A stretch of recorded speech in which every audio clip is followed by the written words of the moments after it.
Welcome to the 30th lecture in our particle characterization course.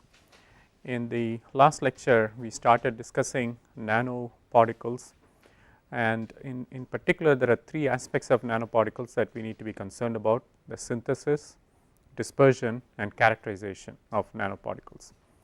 So, in the last lecture we started to get into some introductory material on what is nanotechnology, what are the various aspects of nanotechnology, some applications of nanotechnology, and then we started our discussion of synthesis methods of nanoparticles, and in particular the bottom up methods.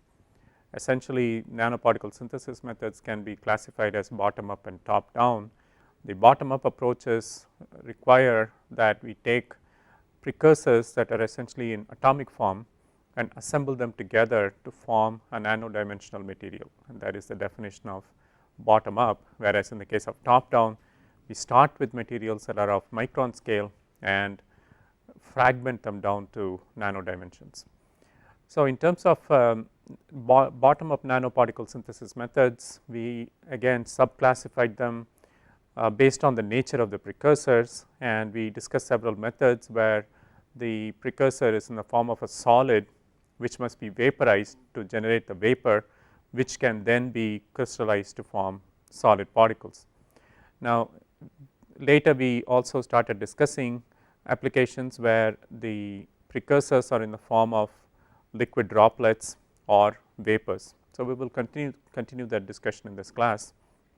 There is a method called thermal plasma synthesis, which basically requires that you take vapor precursors and introduce them into a thermal plasma, and when you do that, the plasma supplies additional energy to break down the precursors completely into atoms. So, the precursors may be in the form of high molecular weight molecules, which using the plasma irradiation can be broken down into their constituent atoms, which then can react or condense to form particles, and this can be accomplished by providing cooling via mixing with a cool gas or simply expanding the vapors through a nozzle.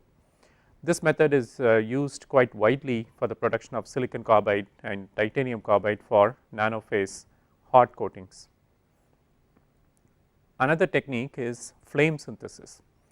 Here the primary difference is that combustion reactions are used to generate the heat that is required.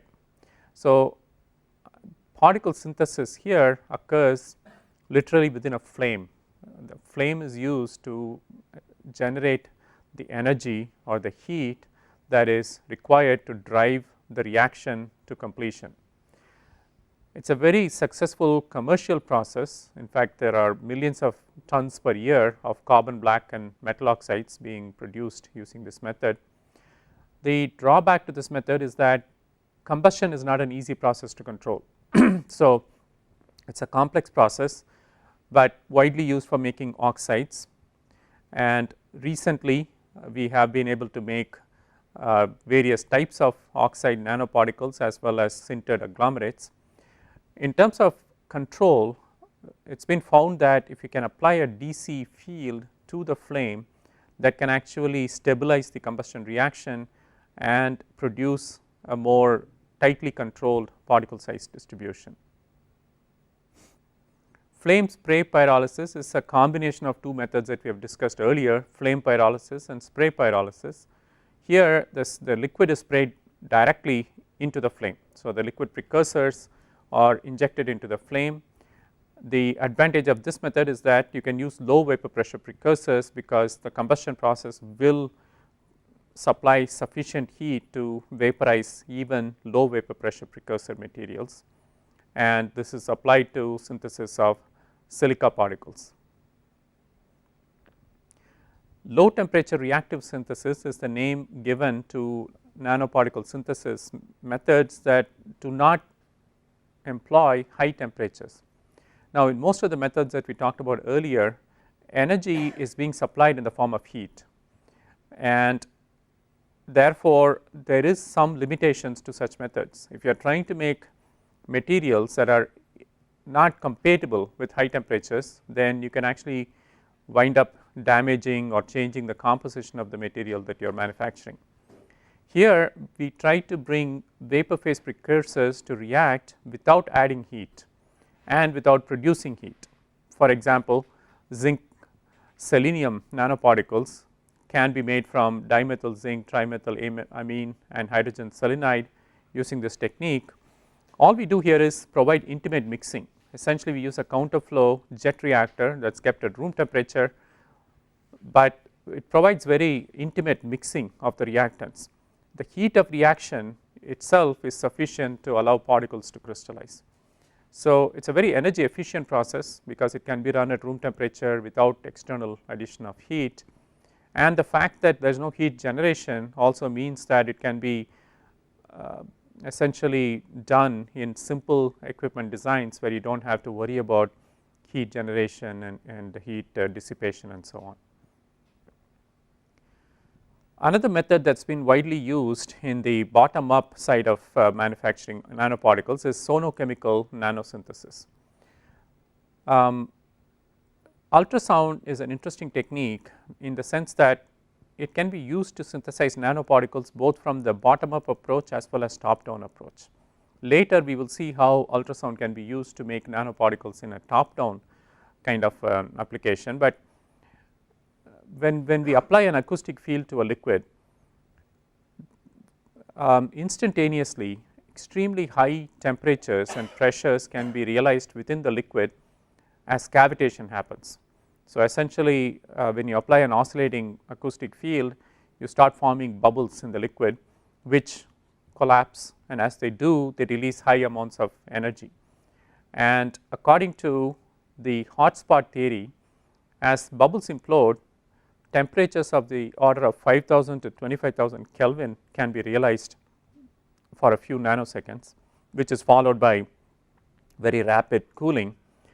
But during the time when these high temperatures and high pressures are in effect, chemical reactions can be driven by several orders of magnitude faster than they would proceed otherwise. So this acoustic cavitation effect can break chemical bonds and can make chemical reactions run very, very fast, and therefore it can intensify the process by which nanoparticles are synthesized using chemical reactions. The high cooling rate can be advantageous in some ways because by quenching the reaction, which happens naturally in a cavitational field, you prevent crystallization of the product. So you can essentially make amorphous nanoparticles very easily by using the sonochemical method. Therefore it is considered a superior process for preparation of amorphous nanoparticles because of this cold quenching mechanism. Insertion of nanomaterials into mesoporous materials also becomes possible because, as we have discussed in one of the earlier lectures on surface cleaning, when you couple an acoustic field to a liquid, two things happen: cavitation, which is a mechanism of bubble implosion, and acoustic streaming, which is the high velocity unidirectional flow that is induced with very high frequencies when the bubbles are very, very fine, but bubble density is very, very high. So the net effect of these bubbles forming and collapsing is that there is no cavitational force that is significant. However, the phenomenon of bubble implosion at very, very small size scales leads to this process of acoustic streaming, by which the fluid is directed at high velocities in one direction. So if you can harness this acoustic streaming process, you can take the nanomaterials that you have fabricated and actually make them flow into porosities in materials. So you can actually insert or incorporate nanomaterials into a porous matrix by taking advantage of acoustic streaming. You can deposit nanoparticles on ceramic surfaces and polymer surfaces, and you can form essentially spherical nanoparticles. Sonochemical reactions are particularly suited to making spherical nanoparticles. Indeed, we will see later that when you use sonofragmentation, that also has the effect of making spherical nanoparticles. So there are applications which require sphericity in the nanomaterials, and for that sonochemistry is a good process to use. You can also make very small particles because of this rapid quenching effect. As the particle starts to form, if you can quench the formation process, then you do not provide time for the nanoparticles to grow to larger sizes. So, sonochemistry can be very effectively deployed to control the size. Some examples of materials that are synthesized using sonochemical methods are shown here.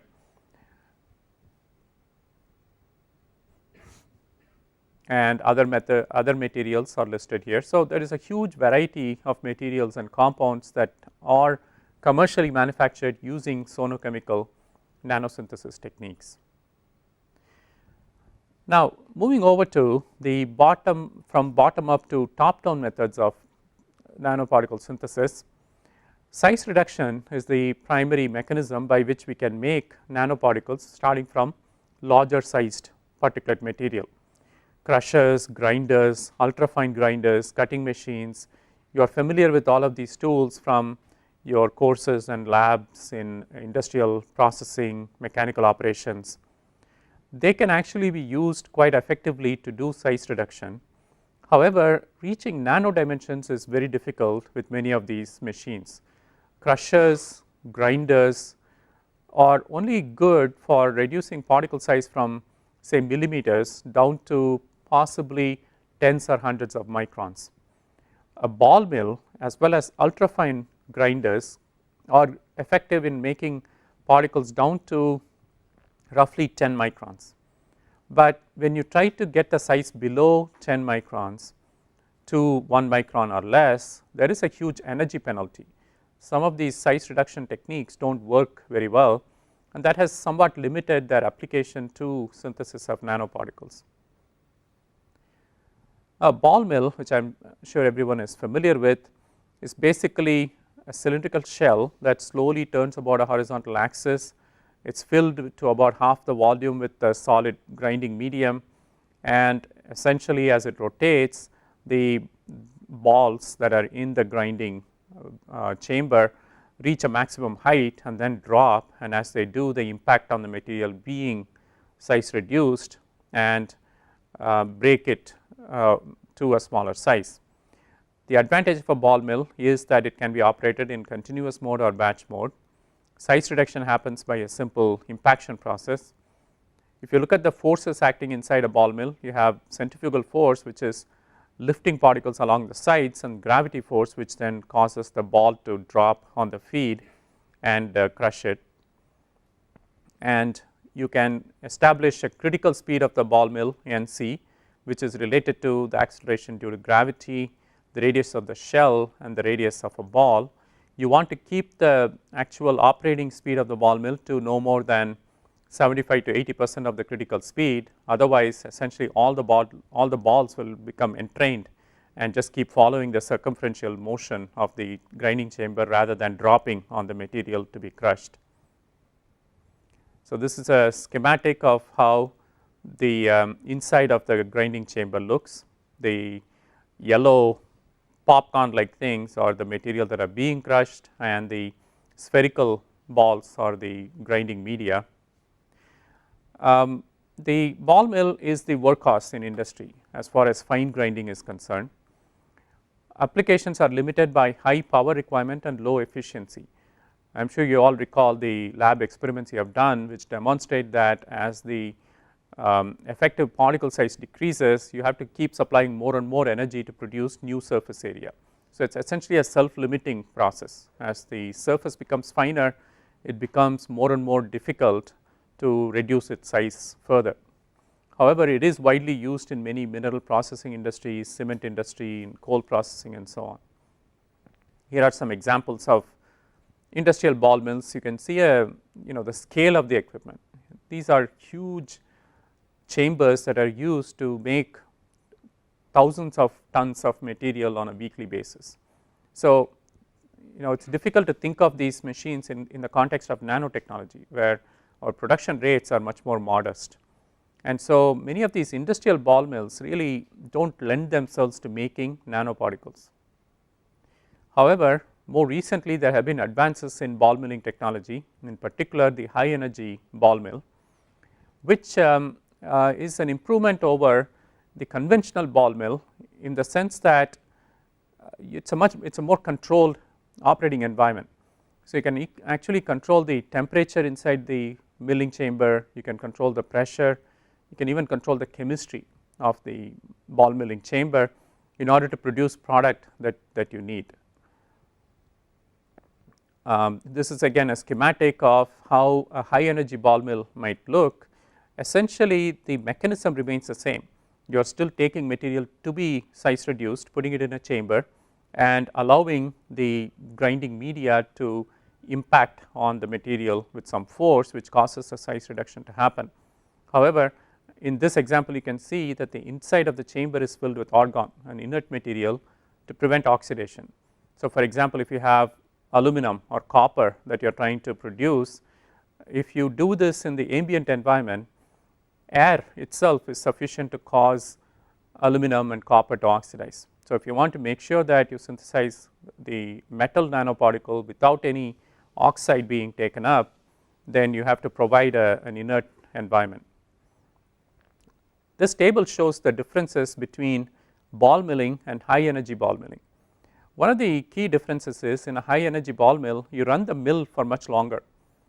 Essentially the mean size will keep decreasing as you run the mill longer and longer. So, while in a ball mill with a milling time of 1 hour or less, you can achieve particles that are say 10 microns mean size. In a high energy ball mill, just by running it much longer, you can achieve much smaller sizes. Also the impact energy is designed to be much higher in a high energy ball mill. The particle size that is produced, well actually if you take a look at it, the output from the high energy ball mill looks not very different from the output from a conventional ball mill. That is because even though you may be size reducing to much smaller sizes, because you are running the process for so long, agglomeration sets in. So, the final product that you get from a high energy ball mill is a kind of a powdery substance that has agglomerates or clusters that are micron in size. Now, it is possible to take these clusters and then disperse them. So, that extra step is required after high energy ball milling to take the material that you have produced and disperse it into the sub micron sized individual particles. In a high energy ball mill, structural changes and chemical reactions can be induced. The atmosphere can be vacuum or it can be gas filled in a high energy ball mill, and the temperature can be controlled all the way from sub-zero temperatures that are achieved using cryogenic fluids to 700 degrees centigrade. So, a very wide temperature range is possible in a high energy ball mill. The impact energy of a vibrating ball mill can be calculated based on the operating conditions, in particular the frequency of the vibrating ball mill.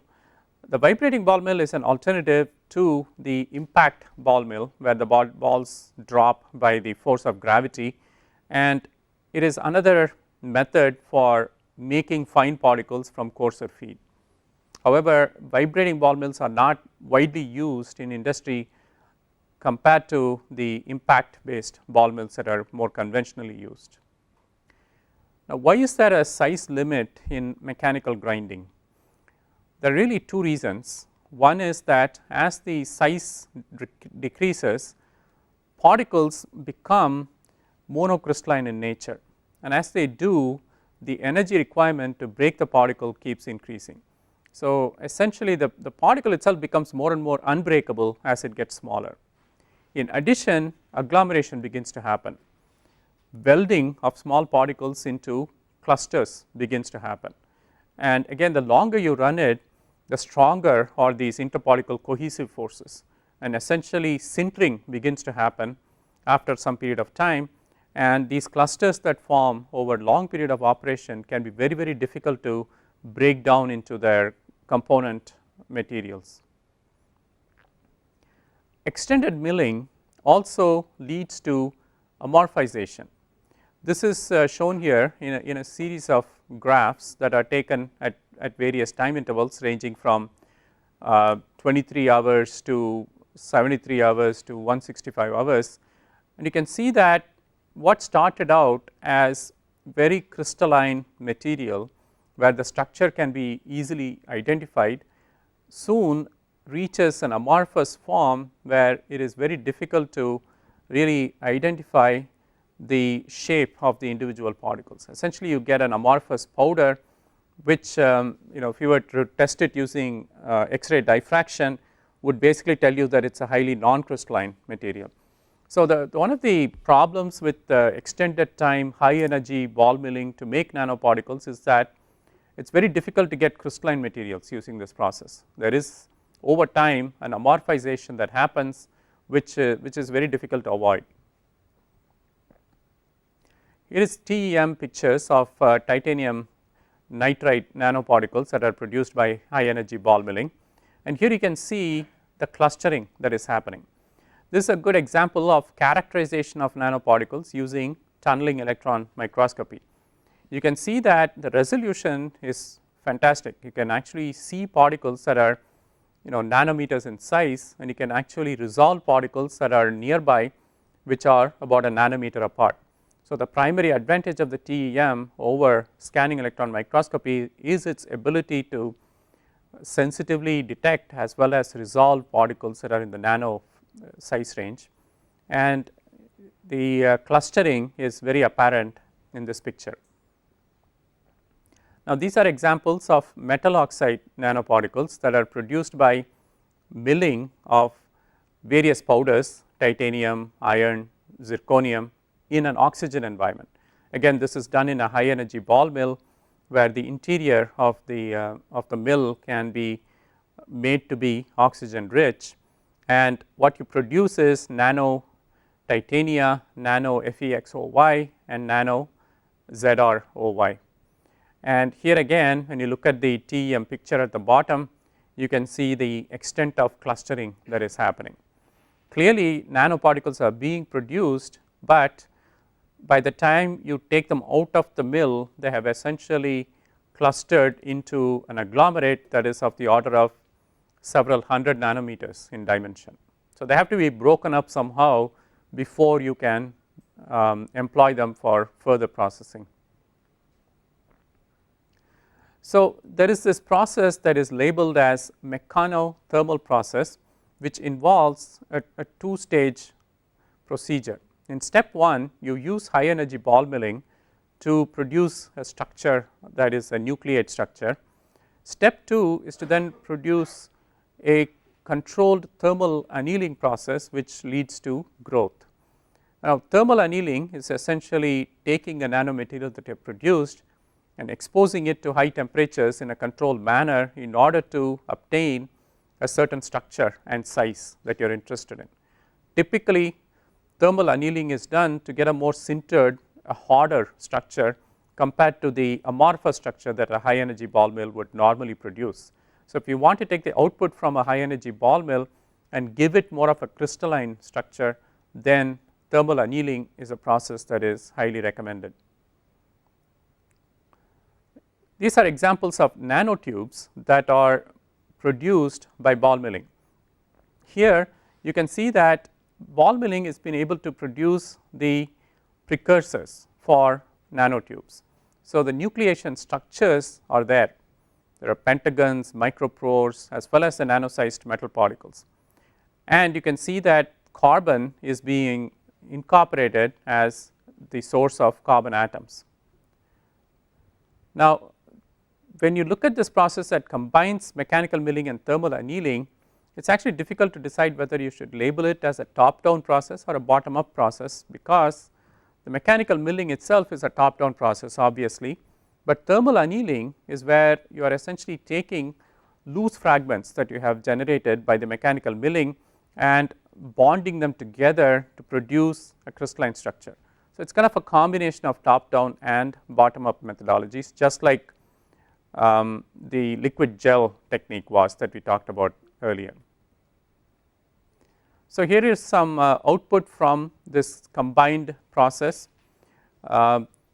Boron nitride nanotubes can be produced using this process, and you can see the structure of the nanomaterial that results after 10 hours and after 16 hours. In fact, high energy ball milling combined with thermal annealing was the first commercial process to be used for the production of boron nitride nanotubes. And cost wise, actually this is very competitive with bottom up approaches. You can see some prices listed here for grams of material. In comparison, if you were trying to make the same materials using a bottom up process, it would cost you at least 3 to 4 times as much. There is in literature many applications of ball milling for the synthesis of nanoparticles, and you can see that there is a large variety of materials that are made using the ball milling process, particularly popular for making nanotubes. Now, these are some results from our laboratory, where we have taken carbon and try to do size reduction using various techniques. So, when we do this in a high energy ball mill and you plot the mean size as a function of time, you can see that there is a leveling off effect or an asymptotic effect, which in this case is reached at about 6 microns or so, and the size reduction stops happening after this limiting size is reached. When you increase the RPM of the ball mill, it really does not affect the asymptotic size that is reached. What it does affect is the rate at which the size is approached. So, by increasing the RPM, you can increase the kinetics of the size reduction process, but you really cannot do anything about the final size, which is more dependent on the dynamics of the mill itself, such as the size of the ball, the size of the chamber, and ultimately the size reduction process itself will stop after a certain minimum size is reached. This is a comparison by size versus energy. So, if you look at energy that is being input and the size that is achieved as a result of the energy input, you can see that there is a similar amount of energy being consumed at various milling intensities. In other words, even if you change the RPM, as long as the input energy remains the same, the final size that is achieved also remains the same. And again, you can see that the process of size reduction by ball milling essentially becomes energy inefficient after about 5 microns is reached, because you can keep increasing the amount of energy that you input without causing any change in the mean size after roughly, in this case, about 50 kilowatt hours per kilogram. Here we compare the ball milling processes with ultrasonication to look at the energy efficiency of these processes. As we have seen in the previous pictures, milling at various RPMs starts to show a leveling off tendency around 6 microns, whereas if you did the size reduction using sonofragmentation as a technology at in this case at 40 kilohertz, you can keep driving the size much lower than you can with conventional size reduction processes such as ball milling. In fact, if you look at this figure more closely, you can see that actually milling is a more energy efficient process until a size of roughly 5 microns is reached, after which sonication becomes the more energy efficient process. So, if you are trying to do nanoparticle synthesis by size reduction, then you are probably better off using a combination of techniques. So, to get from an initial size that is, let us say, around 70 to 100 microns to about 5 microns, you should use ball mill to reach that size, and after that you start sonicating the particles to do further size reduction. So, let us quickly recap what is sonotechnology. We have discussed this in the context of surface cleaning earlier. Sonotechnology refers to intensification of bulk fluid as well as surface and interfacial processes by the combined action of cavitation and acoustic streaming. And here we see schematics of what a cavitation bubble looks like just before it implodes. We see a typical acoustic streaming pattern, which is essentially unidirectional in nature, and at the top we see the typical compression and rarefaction cycles of a sound wave, Here of course the bubbles will be forming during the rarefaction cycle and they will be collapsing during the compression cycle. This is how the cavitation actually happens.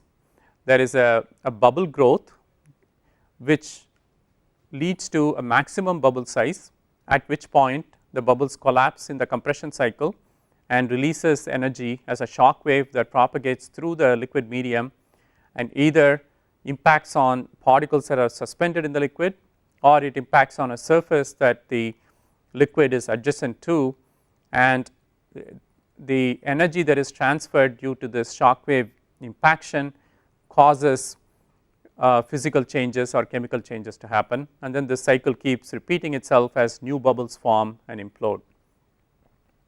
Frequency is a major player in this. As you increase the frequency of the acoustic field, the cavitation intensity drops quickly. Actually there is a 1 over f cubed dependence. Cavitation strength decreases with frequency as 1 over the cube of the frequency. So you can see here that as you approach 400 kilohertz, 800 kilohertz or close to 1 megahertz, cavitation is virtually absent, and it is at its most significant levels for ultrasonic frequencies that are less than 100 microns. The 25 kilohertz to 100 kilohertz range is where you get the most intense cavitation. Some of the advantages of sonofragmentation for synthesizing nanoparticles are high purity, because essentially you are taking the base material. If you are trying to make nano alumina, you are taking micron sized alumina. So there is no additional chemicals involved, and all you use is high purity water typically. So you immerse the micron sized particles in high purity water, turn on the acoustic field, and you start fragmenting the particles. So it's a very simple process, energy efficient, easy to scale up, and also it does some interesting things to the crystalline structure of the material. The sonication introduces what is known as lattice strain. So the crystallinity of the particle is maintained. It does not become amorphous with extended exposure like high energy ball milling does, but there are subtle changes in the crystallinity. Effectively from a physical viewpoint, what you see is a rounding off of the corners, so that a material or a particle that is subjected to long term sonication becomes increasingly spherical with the passage of time. It also lowers the sintering temperature. Now that is an advantage when you are using these particles in an application that requires them to be sintered, and the ability to use a lower temperature is advantageous from an energy efficiency viewpoint. Of course, the reason that the sintering temperatures are lower is because the process of sonication increases the surface energy of the particle. So the natural adhesiveness or cohesiveness of the particle is greatly increased by the process of sonication. This is actually true for all top down methods, but in particular ultrasound, because it imparts such high energy to the particles to fragment them, leaves behind a residue of the energy which is much higher compared to, for example, high energy ball milling. So the particles, nanoparticles that are synthesized using sonofragmentation are essentially much more reactive, much more adhesive, and much more conformable to your process compared to nanomaterials that are made by other techniques.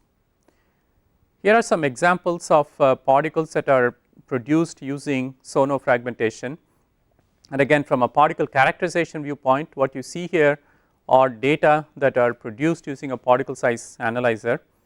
In this chart you can see that compared to the untreated alumina particles, as you expose them to sonication for various periods of time, and this is using fairly low power ultrasound, 88 watts, you can see that the mean size keeps shifting to a smaller size range.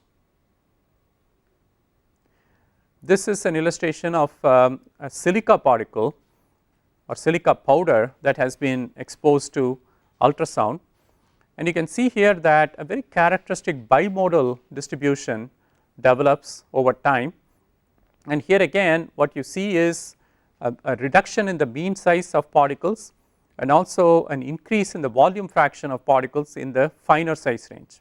So, you can see that there is a significant enrichment of particles in the sub 1 micron size range as you subject the powder to sonication over an extended period of time. This is a sample of zirconia powder that has been subjected to ultrasound, and again you see the same trend. The volume fraction of particles in the larger size range decreases with increasing sonication time, and the volume fraction of particles in the submicron size range increase with increase in sonication time. So, the mean size decreases as well. So, if you actually took all the data that is in literature and plotted it as mean particle diameter versus sonication power in watts, you see a very interesting trend that with increasing sonication power, you can drive the mean particle diameter after 30 minutes of sonication down to 1 micron. However, if you look at the literature data, there is not much work reported for particles that are smaller than 1 micron. It is reasonable to expect that this line cannot simply be extrapolated to submicron sizes. There will be a leveling off effect even with sonofragmentation. However, based on this, it is reasonable to expect that sonication will remain a viable technology even for particles that are smaller than a micron. If you look at the fragmentation rate expression reported in literature, the fragmentation rate in sonofragmentation is related to the ultrasonic power input with a exponent of 0.38, particle volume with an exponent of 1/3, and total suspension volume, which is in the denominator. This is an interesting expression. What it implies is that as the total suspension volume increases, the fragmentation rate will decrease reciprocally. The reason for that is that sonofragmentation is a volumetric effect. You are supplying a constant power. If you increase the volume of the liquid, then the power per unit volume decreases, and that results in reduced fragmentation. It is reasonable to expect that power input will be in the numerator, but an interesting finding is that particle volume is in the numerator. What that implies is, as the concentration of particles in the suspension increases, sonofragmentation efficiency will increase. Now, that is somewhat counterintuitive, because what that says is that if you process more material, the process will be more efficient. That is usually the reverse of what happens with most chemical processes. As you try to pump in more material, your efficiency will decrease. The fact that in this particular case the particle volume or concentration is in the numerator gives us a lot of hope that scale up would not be that difficult, because in scaling up what you are trying to do is essentially process more material. At least this expression would indicate that fragmentation rate will not decrease when you do that. If anything, it will increase as the particle volume to the power 1/3. Now, if you look at the mechanism of sonofragmentation, there are actually two mechanisms by which particle fragmentation happens. There is direct interaction of the bubble with the particle, and also interaction between two adjacent particles that are being accelerated by the bubble explosion. So, in this particular case, the bubble collapse due to implosion is one of the mechanisms, but the other mechanism is simple particle to particle impact. So, particle fragmentation here occurs due to the violent bubble collapse as well as interparticle collisions and the resulting attrition in the particles. So, this is basically what happens. The bubbles impact on the particle, particles impact on each other, and the net result is a fragmented population of particles. So, in a laboratory setting, this can be easily simulated by taking a beaker with distilled water, put some micron sized feed particles into it and subject it to ultrasound, which can be in the form of a tank with bottom mounted transducers, or it can be in the form of a horn or nozzle through which the ultrasonic energy is transmitted. And if you look at what happens in the beaker now, you will see that you have essentially three layers that show up.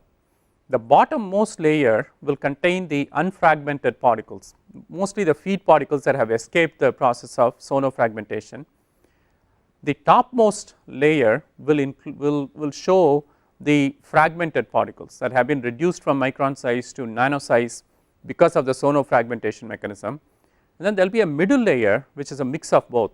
It will have a fraction of the particles being the size reduced nano dimensional particles, and it will have a fraction of the particles being the original micron sized particles. So this gives us a clue that if you were to combine this sono process with a kind of a beaker decantation process, you can not only make nanoparticles, but you can also quickly collect them by a process that is based upon the sedimentation characteristics of the various sized fragments. If you have a beaker decantation type of setup, you can simply take the top layer off and drain it into a collector, and that will be enriched in nanoparticles, whereas the bottommost layer can be recycled so that it can be size reduced further. What you can also do is take this sample which is stratified, with 3 different size distributions, and you can actually mix them up again. Now that may be important in some applications where you need a range of particle sizes rather than a particle size in a particular size range. So it's very easy to take this stratified layer of submicron, micron and nano size particles and remix them to produce a homogeneous suspension.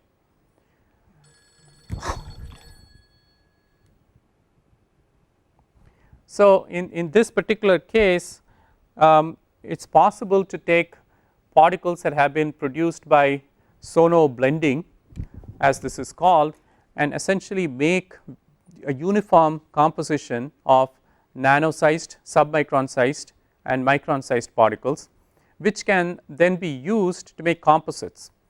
One of the major applications of sono technology is not only to synthesize nanoparticles, but also to incorporate them into polymers and other materials to make composite materials. So the way that works is you take this blend of various sized particles, dry them out and keep the blended sample ready to make into composites.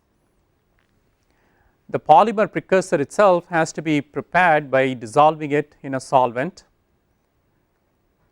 and then you take the nanomaterials that you have prepared by your sonofragmentation process and blend them into the polymer that you have prepared by dissolving in a solvent, and then you can again use sonication to uniformly mix the particles into the polymer.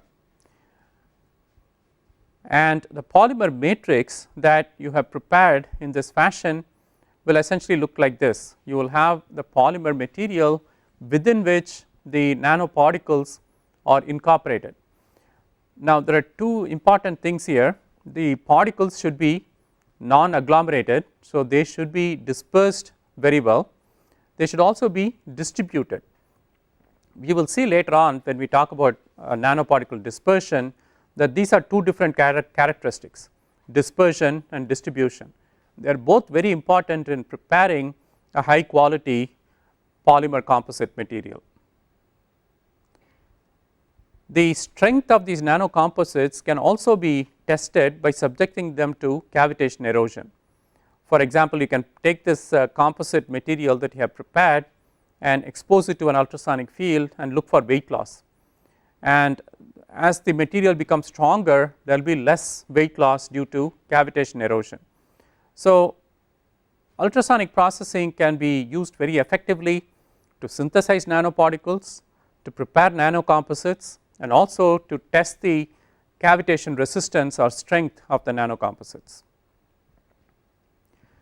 In our laboratory, we have some state of the art ultrasonic facilities that we use to make nanoparticles as well as the nanocomposites. You can see our 20 kilohertz probe type sonicator here on the left hand side and the 58 kilohertz tank type sonicator on the right hand side.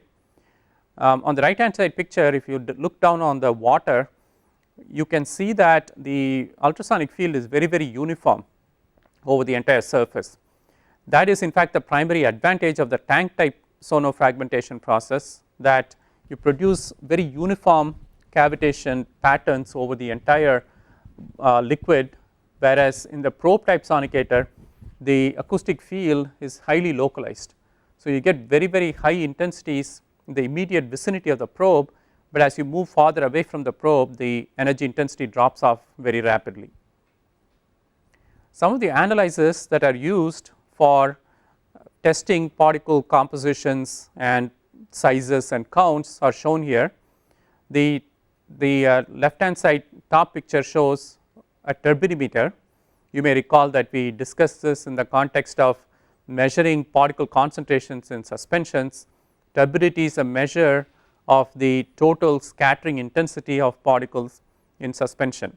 So it can be used as a qualitative measure of particle size as well as particle concentration in liquids. The top picture on the right hand side shows a laser particle counter which works by the principle of laser scattering, which we also discussed in one of the earlier lectures.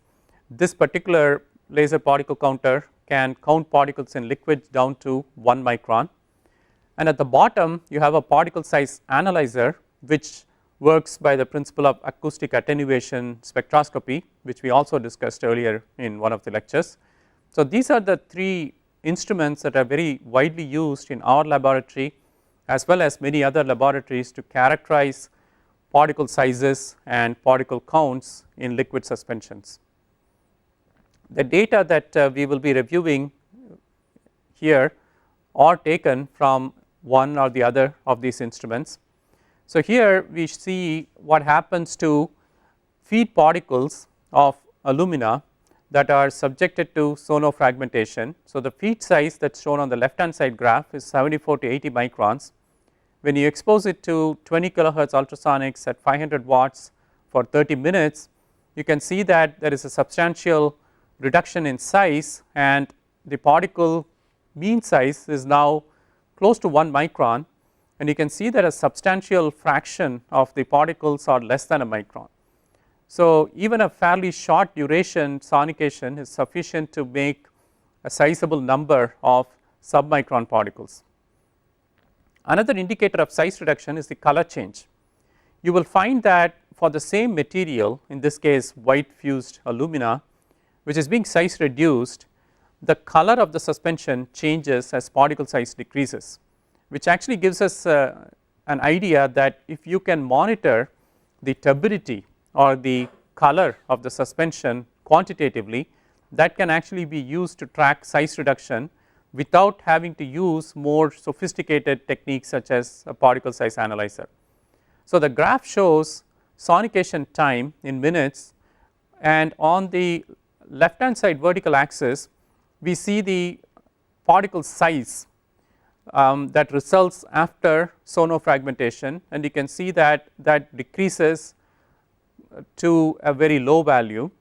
On the right hand side vertical axis, the data are plotted in terms of turbidity, which is a measure of particle suspension in the liquid and also the particle the color of the suspension, and you can see that with sonication time the color essentially becomes darker and darker, which is an indication that we have many more particles now in suspension but of smaller sizes. So this is an interesting plot that says that color change can actually be correlated to size reduction when you subject a suspension to sonication in order to achieve size reduction. Here we are showing the effect of feed particle concentration on size reduction. The interesting thing here is that it is actually not a monotonic relationship. The fragmentation rate expression that I showed earlier seemed to suggest that as particle concentration increased, the size reduction efficiency will keep increasing. However, you will see from this figure that that is not necessarily the case. There is actually an optimum value of particle concentration at which you have the best size reduction efficiency, but if the concentration increases beyond that, the size reduction efficiency actually starts to drop, and the reasons for that are interesting, and we will pick up the discussion from this point in the next lecture, and we will highlight the influence of feed particle concentration on size reduction efficiency. Are there any questions on what we have talked about today? Okay, so see you at the next lecture.